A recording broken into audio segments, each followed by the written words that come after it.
inversão dessa pirâmide, ou essa igualdade dessa pirâmide, quantos anos, né, da Revolução Industrial até agora, e agora com as mulheres começando firmemente a ter uma educação mais séria, um comprometimento não só em ser mãe, em ser esposa, em ser mulher, mas também em ser uma colaboradora de uma empresa, se tornar uma executiva e subir ao topo da pirâmide.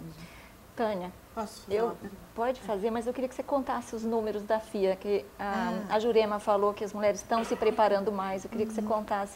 A Tânia fez uma pesquisa rápida aqui para saber qual é o percentual de homens e mulheres na FIA. Eu pedi que o nosso pessoal, dando para ver? Eu pedi que o nosso pessoal da Secretaria Acadêmica passasse para mim os números de hoje, né?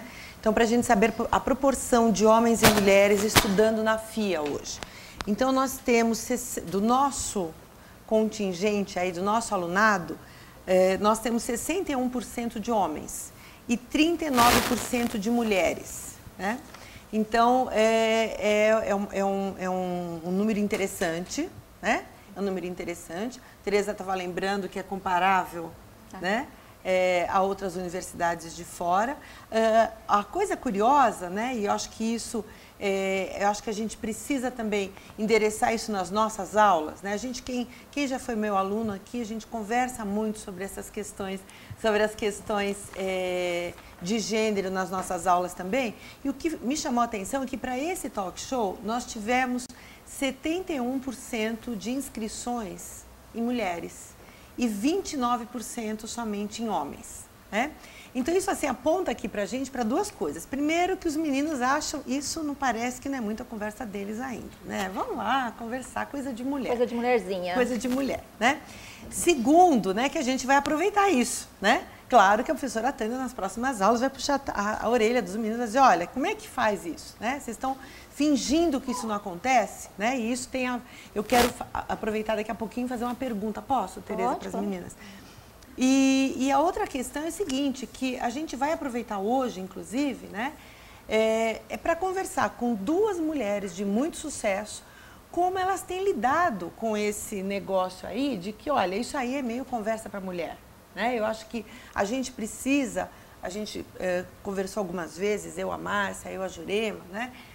Sobre até que ponto as nossas executivas que estão na faixa dos 20 e poucos, 30 e poucos anos, no início da carreira, conseguem lidar com essas coisas que duas profissionais experientes de sucesso já tiram de letra. Então, acho que é importante que a gente converse sobre isso, né? Já que os meninos não fizeram, né, muita questão de participar do nosso talk show hoje, acho que aí a gente começa a abrir um papo, uma conversa, para dizer, olha, como é que a gente faz isso, né? Olha, eu tenho aí, sei lá, 20, 30 anos, estou começando aí na minha carreira, como é que é lidar com isso? Quer dizer, quero ter filho, quero saber como é que estão as coisas em casa, e o meu chefe me chamou nesse instante para conversar, né? Então, eu queria aproveitar, engatar isso, porque vocês falaram, a Tereza perguntou sobre a proporção de topo, né? E aqui a gente tem alunos que estudaram ou estão estudando coisas muito ligadas a coaching, a mentoring.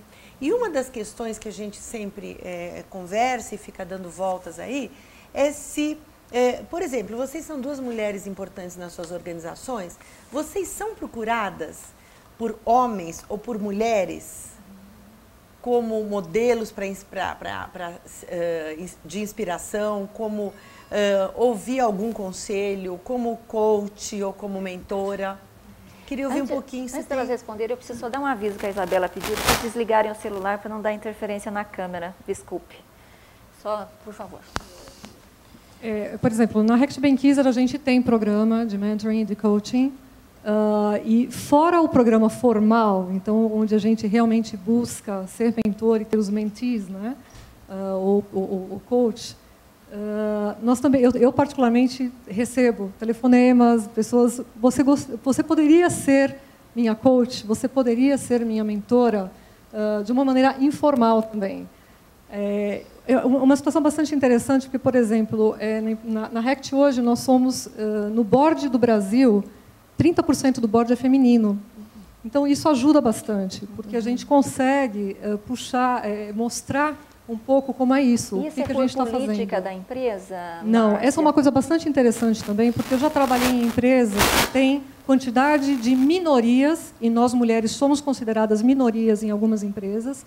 Eu já trabalhei em empresas onde existem cotas para minoria. Então, eles colocam um número mágico, um percentual, onde mulheres, latinos, afros, são considerados minorias e eles têm que chegar nessa cota. No caso da Reckitt Benckiser, isso não existe. Realmente, as pessoas estão lá por talento. Essa foi, inclusive, uma das primeiras perguntas que eu fiz quando eu fui para a sede na Inglaterra. Como funcionava isso? Não, aqui é por talento, é realmente o mérito que vai levar você a isso. Então, voltando à parte do coaching e do mentoring, sim, há muito, e há muita preocupação, porque eu sou casada, eu tenho filho, como é que é isso? Eu estou pensando em engravidar, então vem moças conversar com a gente nesse sentido.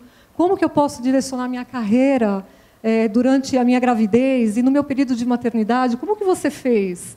E, obviamente, um coaching indireto também, e para algumas um processo realmente de mentoring, né? De realmente dar esse direcionamento. Vocês sabem que eu estava hoje, quer dizer, numa reunião de avaliação de resultado de quarter, né? Quarter Business Review, como nós chamamos, e nós, justamente, um dos temas foi olhar os indicadores de gestão de pessoas, né?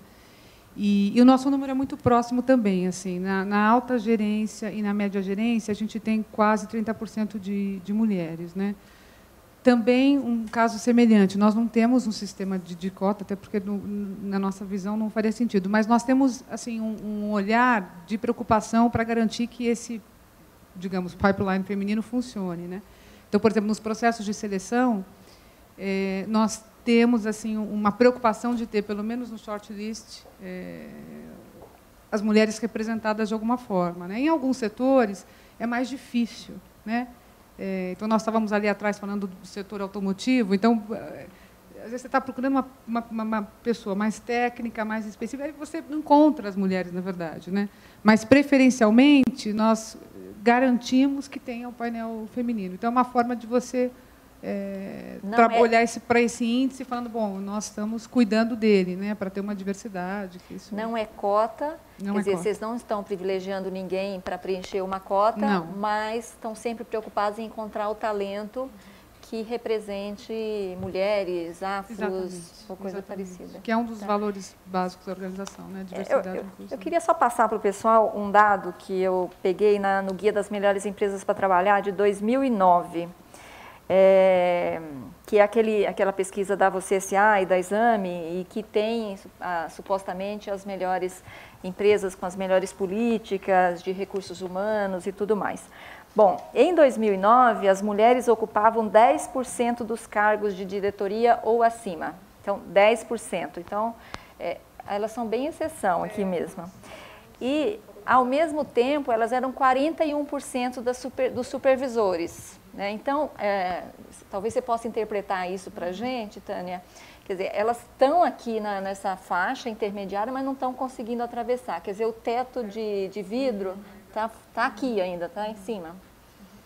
Bom, eu não tenho, assim, como acadêmica, eu não tenho dados qualitativos, né, nem quantitativos para explicar isso. Agora, o que eu tenho visto nas salas de aula, né, é que, muitas das vezes, a própria executiva, ela já cria limitação para ela, né? Por quê? Ela diz o seguinte, tem uma questão das organizações, mas tem uma questão delas. Eu lembro que numa organização que sempre sai muito bem ranqueada aí nas melhores empresas para se trabalhar, eu estava fazendo um diagnóstico nessa organização e uma supervisora falou assim para mim, olha, eu adoro essa empresa. Eu adoro essa empresa, eu quero continuar trabalhando aqui, eu estou aqui, eu lembro, ela falou, estou aqui há 9 anos, só que é o seguinte, eu não quero virar gerente, porque a hora que eu virar gerente, eu vou ser cobrada de fazer muitas viagens, de ficar até tarde aqui na empresa, e é o seguinte, eu tenho 2 filhas pré-adolescentes,